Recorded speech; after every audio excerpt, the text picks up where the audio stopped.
Friends, അസ്സലാമു അലൈക്കും. ഇന്നത്തെ വീഡിയോ എന്ന് വെച്ചാൽ ഈ ഒരു എൻ്റെ ബാഗിലേക്ക് ഈ ഒരു മിനി ബാഗിലേക്ക് ഷോപ്പിംഗ് ബാഗിലേക്ക് ഞാൻ കുറച്ച് സാധനങ്ങൾ ഇടുന്നുണ്ട്. മിനി ബാഗാണ്. അപ്പോൾ ബാഗ് ഇങ്ങോട്ടേക്ക് മാറ്റിയേക്കാം. കുറച്ച് സാധനങ്ങൾ ഞാൻ ഉണ്ടാക്കി വെച്ചിട്ടുണ്ട്. ഫസ്റ്റ് തന്നെ ഞാൻ ഉണ്ടാക്കിയത് ഈ ഒരു കുഞ്ഞ് ലാപ്ടോപ്പാണ് ഗായ്സ്. രസമില്ലേ? കുഞ്ഞ് ലാപ്ടോപ്പാണ്. അത് ഞാൻ ബാഗിലോട്ടേക്ക് ഇട്ട് കൊടുക്കുന്നുണ്ട്. പിന്നെ ഉണ്ടാക്കിയത് ഇൻ്റർവ്യൂ ബുക്സാണ്, ഇൻ്റർവ്യൂ പേപ്പേഴ്സിൽ ഞാൻ ഇങ്ങനെയൊക്കെയാണ് എഴുതിയിട്ടുണ്ട്. എല്ലാ പേപ്പേഴ്സിലും അങ്ങനെ തന്നെയാണ് ഞാൻ എഴുതിയിട്ടുണ്ടത്. ബാഗിൽ വെച്ചപ്പോൾ എല്ലാം മറിഞ്ഞ് വീണു. അതുകൊണ്ട് ഇപ്പം എല്ലാം നേരാക്കാനാണ്. എന്തിനാ ഞാൻ വെറുതെ ഇങ്ങനെ സമയമില്ലാത്ത സമയത്ത് ചെയ്യുന്നതെന്ന് വെച്ചാൽ ഇല്ലേ, എനിക്ക് ഇങ്ങനെയൊക്കെ ഇന്നലെ രാത്രിയാണ് ഞാൻ ഇത് ചെയ്തത്. എനിക്കല്ലേ ഇങ്ങനെയൊക്കെ സമയമില്ലാത്ത നേരത്ത് ഇങ്ങനെയൊക്കെ ചെയ്യുമ്പോൾ ഒത്തിരി എനിക്കിഷ്ടമാണ്. സമയമില്ലാത്ത ഇങ്ങനെ ചെയ്യുമ്പോൾ ഇഷ്ടമാണ്. അപ്പോൾ ഇൻ്റർവ്യൂ പേപ്പേഴ്സ് റെഡി ആയിട്ടുണ്ട്. അതും കൂടി ഞാൻ ഒന്ന് വെച്ച് നോക്കുന്നുണ്ട്.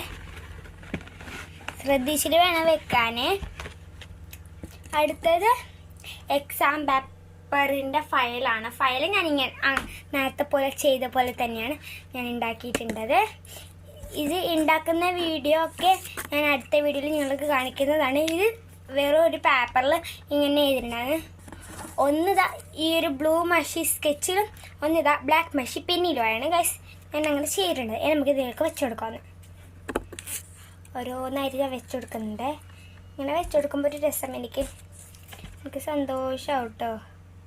ഇങ്ങനെയൊക്കെ വയ്ക്കുമ്പോൾ ഒരു മനസ്സ് നിറയുന്ന പോലെയല്ലേ. ഒന്നിലൊന്നും എഴുതിയിട്ടില്ല ഗൈസ്. ഞാൻ വിചാരിച്ചു എന്തെങ്കിലും എഴുതിയെടുക്കണ്ടേ.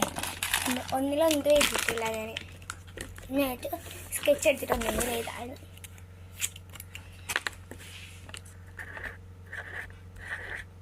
എനിക്ക് ഇന്നലെ ഞാൻ സ്പീഡാക്കിയതാണ് ഗൈസ്. അതുകൊണ്ട് എനിക്ക് മറന്നു പോയി ഒന്നിൽ എഴുതാൻ. വെച്ചുകൊടുക്കുന്നുണ്ട് അതിലേക്ക്.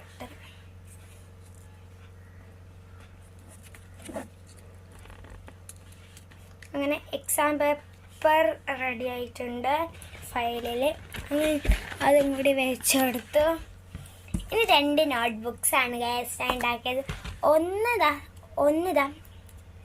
ഇതിങ്ങനെ നമ്മൾ ഇങ്ങനെ തുറക്കേണ്ടതും അത് ഞാൻ ഇങ്ങനെ ഇവിടെ വെച്ച് കൊടുത്തിട്ടുണ്ട്. ഒന്ന് നമ്മൾ സാധാരണ നോട്ട്ബുക്കില്ലേ ഇങ്ങനെ തുറക്കുന്നത് അതാണ്. ഞാനില്ലേതാ നോട്ട്ബുക്ക് ശരിക്കും അങ്ങനെയാണ് തുറക്കാം. ശരിക്കും